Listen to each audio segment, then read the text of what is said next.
Hey everyone, welcome to my Conquest monthly update session. In this episode, I'm going to review our 3 updates for March 2025. As you can see, I'm in my sample client scenario for John Smith and Jane Smith, and I'm going to review some of those updates, new features, and enhancements with you here. As a reminder, upper left corner, hamburger icon. Let's go to support and resources and take a look in the knowledge base. I'm going to review with you what's new, R3 for 2025, as I mentioned. Here are the table of contents with the new features, feature enhancements, and assumption changes. Let's start at the top and we'll work our way down. At the top, we have some new features here. And it's saying import client report layout from different environments. I don't think this is applicable to 99.9% of you, so I'm not going to spend any time on it. But if your firm or your user access to UAT training or pre-production environments, this would be applicable to you. But like I said, I don't think this applies to 99.9% of advisors in our regions. So I'm going to bypass this and move on to the next item, which is client list consolidation. As it says here, in this release, they've introduced a feature that allows users to view a consolidated list of all plans they have access to. Users have varying needs when it comes to plan access, whether they are working in support, needing to access several plans across several users, or working with plans that have been shared with them either directly or through being part of a team. So those firms that are multi-advisor firms and there's some collaboration occurring amongst yourselves, this would potentially be very useful. What does this look like? Let's head over to Conquest and we'll take a look. So if I go step out for a second to exit to client list, and it's referencing this little icon here for filter plans. And if I click on it, it opens up. Here are the defaults. It's checked off my plans, my private plans, and plans shared by me to other users. And you can see there's a box here that I can select plans shared with me. So other users who have shared plans with me, I can select that and then apply it. I won't in this example because I have many plans and I want to protect some privacy. But if you select that and apply it, what you'll see is your list here of clients will increase, and we can scroll down and you can see all plans, not only that you created, but other users created and have granted access to you. So I think that can streamline your workflow, and I really like that addition. So if that's applicable to you, check it out. Let's head back to the notes and we'll move on to the next item, which is PDF layout creation, multiple editors. Okay, so what this means basically is if we head back to Conquest, and I'll go back into my sample client scenario. So the reports that are generated within the plan scenario up here, review, client resources, prepare report. We've got some different layouts. And so in particular, with any client scenario, I can customize the layout. As you know, I can build multiple layouts and I can create different layouts for different scenarios I like to promote, such as a retirement plan layout or a legacy goal layout or anything else. And the editing feature is usually only available for the person who created the plan. So this update, what it allows you to do, and I'm going to step out again to the client list, upper right corner, I'll draw your attention to the settings, and we could go to manage resource libraries and the PDF report layouts. So in here, you can see I have a retirement report that I created on this date. On the right-hand side, I can go into options and I can go into my settings, and here you go. So I am the editor. So I am the only one who can edit this report layout unless I click on here and I can change the publish layout editor controls there. Now, I don't work in a multi-advisor firm, so when I click this, it's not applicable to me, but if you are in a multi-firm scenario, this may be appropriate and applicable to you, and you might want to leverage it. I don't know how useful it'll be at the moment, but time will tell. So I can click on that, update it. I'm going to cancel, but that's what that new feature is alluding to. So going back into my scenario and then back up here, I'll reference the screen snapshot. So as I showed you there, you go to your report layouts, Okay, you can have multiple layouts. In my example, I just had one, but you can create multiple layouts, as I mentioned a few minutes ago. Here are the settings where we go, and then down below, there's Daniel. He's the one who created that layout, but Daniel can go click on that little circular button there and add Haley, as you can see. It does give a warning. It says the current editor will lose access to editing this layout after reassigning it. So just be mindful of that. So that's why I said a second ago, I'm not sure how useful it'll be, but time will tell. So that's a nice little feature there. Let's move on to the next one, feature enhancements. So SAM Insights, data concern insight with regards to the pension. The new data concern insight has been added to the application to highlight potential issues. This is specifically defined benefit pensions, not DCs, defined contributions, but defined benefits. So just keep that in mind. So what does this look like? What does that mean? Let's head over to Conquest. We'll take a look. And so if we go to my plan, I'll quickly show you what I have in the pensions card. So there's my defined benefit pension. Jane is there. And let's see what SAM Insights is going to pick up. So with regards to the pension, if I click on more, there it is, data concern pension settings for Jane. So it says there are 4 pension settings for Jane that are using the default values that may not be accurate. Okay, so just saying, hey, double check this, take a look at it, review the settings for accuracy so we can review the data, or we can say no change needed. So what is this all about? If I go into more data, I'll just show you quickly. I have added the primary benefit amount. I left the default as the survivor benefit at 60%, and I added a bridge benefit, okay? I said they're still contributing, but I left the other defaults as well down here about the contributions up to YMPE and above YMP and earnings, etc.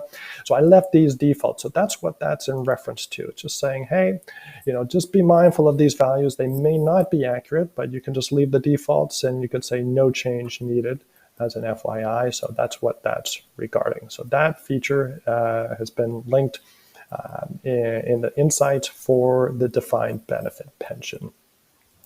Let's head back over here and take a look at the next item on the list. So step-by-step planning enhancement. Step-by-step planning mode has been enhanced to be more in line with changes recently made to both expert planning and auto plan modes. Step-by-step planning now has displays which will show more information to the user without the need to apply the strategy first. So let's head over to Conquest. We'll take a closer look at what this is all about.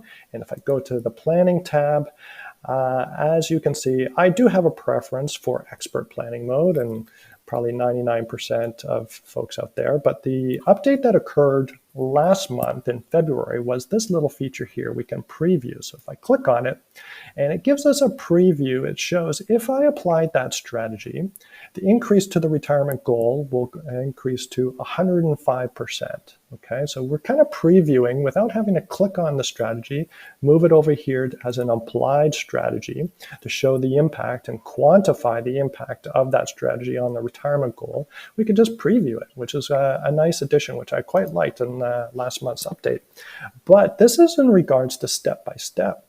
And like I said, I don't use it quite frequently, but if I go back into step-by-step, we can see the first item that'll be listed there. Here it is, pay monthly common share dividend. So there you go. So it's reflecting that goal or that strategy, if we applied it, how it impacts the goal before I've even clicked on it to apply it and move it to the right-hand side. So we're getting a preview again in step-by-step planning mode, which is kind of nice. Okay, so I can go through and apply it, or I can skip it. And the thing to note about step-by-step, it's you're not seeing all the list of strategies like the bank of strategies down below. You have to sort of go systematically one by one. And I guess that's the area which I don't like. I prefer to go through expert planning mode and just see everything really quickly. This is a more systematic approach. However, it does provide some additional insight here. It gives some extra financial literacy, right? So if you're looking for that extra commentary around strategies, I can see this being very useful. Maybe if you're in front of a client interaction to enhance, give you some dialogue, scripting, however you want to think of it, it can be useful, okay, for client conversations. But what I like about this in particular, going back to step-by-step planning, and it's got me second guessing and rethinking, maybe I'll start using it a little bit more, is I can just go through each goal systematically. As you can see, select a goal as the retirement. I can click on family vacation. Then I can solve for that and go through the carousel here and systematically look for ways of improving the situation and solving for all the goals. But what I like it is this, is I can take a holistic approach. And in fact, if I go holistically, the carousel will include all the applicable strategies, and I can systematically go through by staying on the retirement goal. I wouldn't have to click on the family vacation next and then the legacy to solve for each one in its own individual compartment. I can just stay here and go through them all. So it's kind of a nice feature to take that holistic approach versus solving on a per goal approach, per plan. Anyway, I do have a preference and a bias towards using expert planning mode. As I said, I love seeing just the list of strategies, the bank of strategies right here. And on the odd occasion, I will do a build a strategy, right? I just love that control, and I love the quick glance of everything. But that's my preference. You'll develop your, or you already have your own preferences, so keep that in mind. Let's move back to the list. And we'll move on to our next item, which is dismiss insight enhancement. Okay, so the dismiss function on an insight has been further enhanced and streamlined. When an insight is dismissed, a user can choose to add an explanation or not before dismissing an insight. My pacing there was off. A user can choose to add an explanation or not before dismissing an insight. That's what I meant to say. So what does that mean? Okay, let's go over to insights. So as you can see, the first item at the top, it's highlighted in yellow. It's saying, hey, alert, take a look at this. I created a custom asset allocation, and I put a 10% rate of return on that custom allocation. And it's flagged it. The software is saying, hey, double check the integrity here. At 10%, the return rate for the 10% ROR portfolio is higher than average. You can see it's got some guardrails in place because I've strayed outside of the guardrails. I've strayed outside of the 0 to 7.8% ROR, rate of return, and it's saying, double check that, okay? And so if I adjust it, I could update the data and adjust that rate of return back to 7.8 or lower. This will go away. Or, however, if I say, no, I need to keep that, that's a realistic rate of return given this particular situation. This is maybe a unique situation. See this little X, I can dismiss it. And when I get the dismissal activated, I can type in an explanation, okay? Whatever it is I want to explain or give commentary on why I'm using that, it can just add a layer for compliance purposes, sort of justifying the reasons for that, okay? So I kind of like that feature. So that's what that enhancement is with regards to. Let's move on to the next one. Missing data insights enhancement. Okay, so you can see they're building out SAM insights even more, and they're making it a little more streamlined. Okay, I like this. This will allow the user to act on multiple insight warnings at once. Missing account savings, zero account fees, and missing contribution room will now be highlighted in one multi-action insight listing all client and co-client accounts targeted instead of each account separately. So here is their sample. Okay, you can see all the accounts listed there. So they've just grouped them together into one data insights component here. So let's take a look at what that means. If I stick with SAM Insights, and I scroll down, here's the one, accounts without savings. So you can see it's grouped it all together rather than splitting it out into multiple accounts and having to add more clicks. So basically they've consolidated and they're helping reduce clicks. So a little bit of streamlining there, which I think is kind of a nice feature. Myself, everyone else I know is still adjusting to SAM Insight. So you may be liking it, you may not, but a little comment in the comments down below this video after you watch it. Are you liking SAM Insights? I'd be curious to know if anyone has any feedback from me, if they're liking it, disliking it. For me, I find it gets in the way of my workflow. I'm pretty advanced and far along in my usage of the software, so I kind of just prefer to just go straight to the strategies and start seeing the impact of strategies I apply on the retirement paycheck or anything else. So I find it sort of puts up a little bit of speed bumps in my workflow, slows me down. But I'm curious to know, do you like it? Are you enjoying it?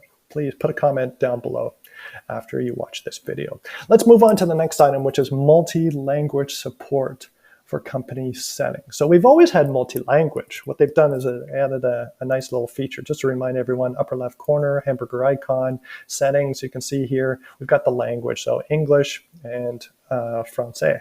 Okay, so we can click on here and everything will be updated. And so for those bilingual advisors or working with clients who are speak French, right? We can make that adjustment. And as you can see, everything is updated here. Okay, so where the update occurred on this last one, so that's not new. What is new is if I just step out, exit the client list, upper right, if I go into my settings, and it's with regards to the company settings. This is the tab they've added here. So thinking in terms of client PDF reports, you can fill out the French version, okay? So it just helps with a little bit of the company settings there, and could be very useful for you and your firm, depending on the region and where you work and the clients you're dealing with. Let's move on to the next one. Client portal, improved scrolling experience. Okay, as you can see here, they've just updated the interface and the responsiveness, minimizing the number of potential scroll bars and push the footer below the fold. Okay, I don't know what the push the footer below the fold is, but I'm sure it just helps give a more fluid user experience for your clients logged in. If your firm has that ability to utilize the client portal, just note that they're just making it a little bit more user-friendly for those clients when they log in to view their planning.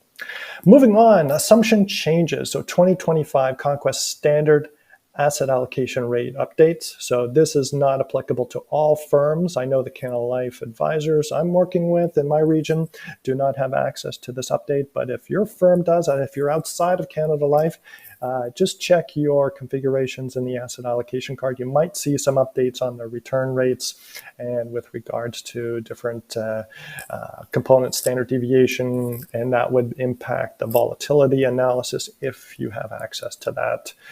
So just to remind everyone back here, we can go into the asset allocation and you can see your investment profile. So I'm in the Canada Life version, so this is what everyone has. But if you're outside Canada Life, like I said, you might see some adjustments there. Just double check the asset allocation and you can confirm that. Back to the notes. We're getting near the end here. Apply budget 2024 changes. So following the federal government's announcement on January 31st, 2025, the Apply Budget 2024 changes toggle in the plan assumptions card has been updated. When the toggle is set to yes, the proposed capital gains inclusion rate changes apply as of January 1st, 2026. Okay, now this is a bit of they've just kicked the can down the road, right? They've said that's not going to impact anything as far as the increased capital gains inclusion rate for that proposal. Time will tell, but we're going through a transition in Canada with an upcoming election. We may see this just fade away in its entirety. But for now, when you apply that budget 2024 changes, okay, those aren't going to apply for the inclusion rate until next year, 2026. Okay, so what is remaining though is a lifetime capital gains limit up to 1.25 million. That will continue to be applied as of June 25th, 2024. Okay, so keep that in mind. If I go back here and take a look at the plan assumptions card, as a reminder right here, this is what it's in reference to: apply budget 2024 changes. Most plans I'm working on these days, I'm leaving it set to no, but maybe you had a conversation with a client about this potential impact and maybe you checked yes. Okay, so the plan has been updated in as of this month, a couple of weeks ago, last week, this enhancement came in place. So you might see the adjustment in your plans if you toggled it on to yes.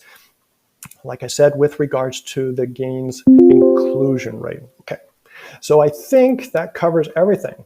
Hope you enjoyed this session. If you made it to the end, you're one of the proud, you're one of the few. Thank you so much. Give this video a like, and please put a comment down below. I'd like to know who's watching these. Do you enjoy them? Do you want to see more? Do you want to see less? More of this or more of that? Let me know, please. I'd love some feedback. Thank you very much, and have a great day.